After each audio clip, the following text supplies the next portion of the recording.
Been your early impressions of Oklahoma on film? Yeah, they're a good team. Really quickness, game speed. They push it in transition. Playing four guards, the pace that they play with stands out. Always made a huge jump.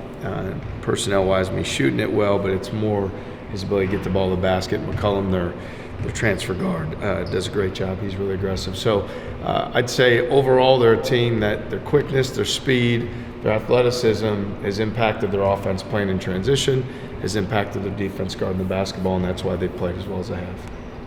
You talked about the improvement that they've kind of had this year. McCollum's been a big part of that. Is that kind of the beauty of the transfer portal, where you can kind of go from not having as much success as I'm sure they wanted to now being a team that's ranked in the top 10? Well, I think for all of us, it's important that you're always mindful of how do you put the best team together. For us, we're looking at 1 year, but we're also looking at the program in the long term. So certainly with the transfer portal, there's more opportunity there. If you feel like you need to make an immediate change, add a player, that sort of thing. And certainly it's something that's benefited them this year, not just with McCollum, but with some others as well across the board. They've had some impact transfers that really elevated their team. Milan, obviously it's another step now once you win a Big 12 play, but how has he impressed you with just how he's adjusted really well to the speed at this level? It feels like the game doesn't appear to be too fast for him, and what can he do in these next 18 years? Yeah, I'd say the positive for him is he just takes it one day at a time. He just stays in that moment. He doesn't really get too high or too low, focus on what's coming or what's been in the past, which is a great quality to have. He's also a tremendous worker.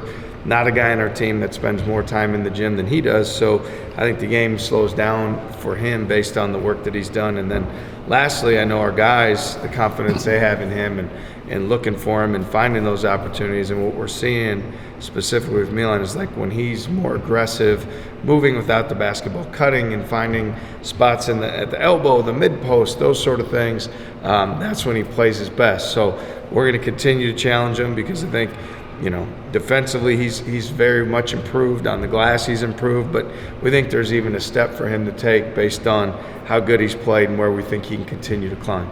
People 15 years younger than me see him as sort of reminiscent of Dirk Nowitzki with his little step back fadeaway. People as old as me and being a Celtics fan see a little Larry Bird in that step, fadeaway. What do you think he models his game on, or is he just him?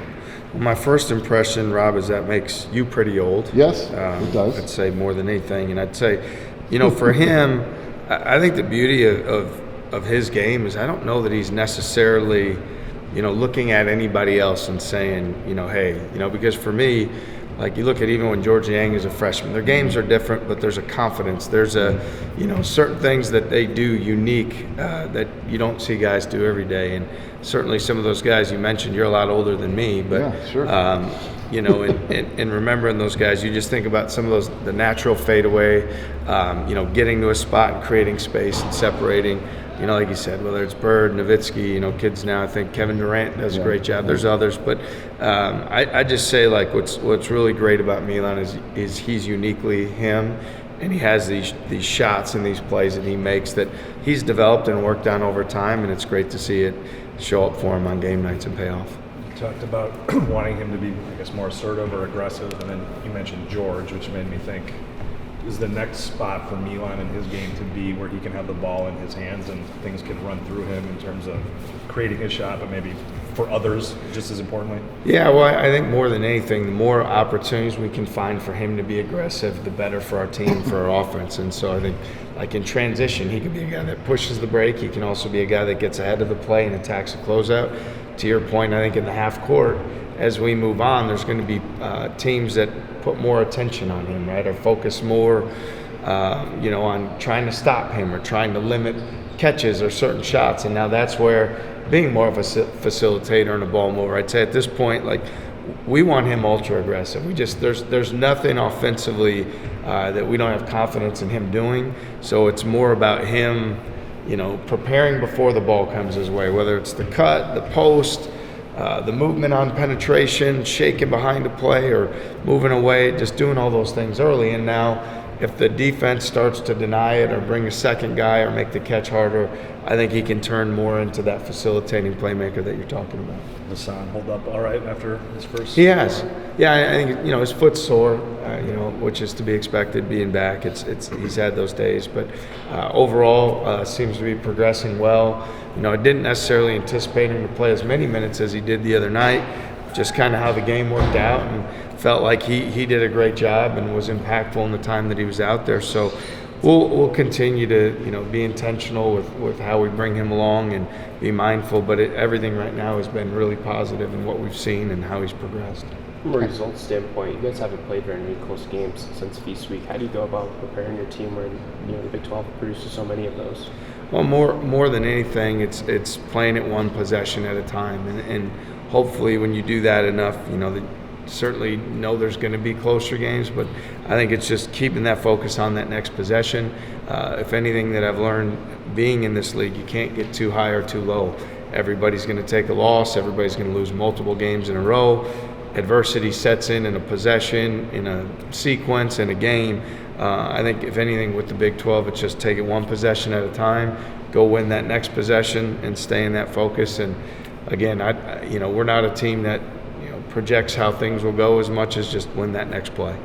From a coaching perspective, do you feel like the way the league is scouted contributes so much to there being so many close games, or is it something more related to the players?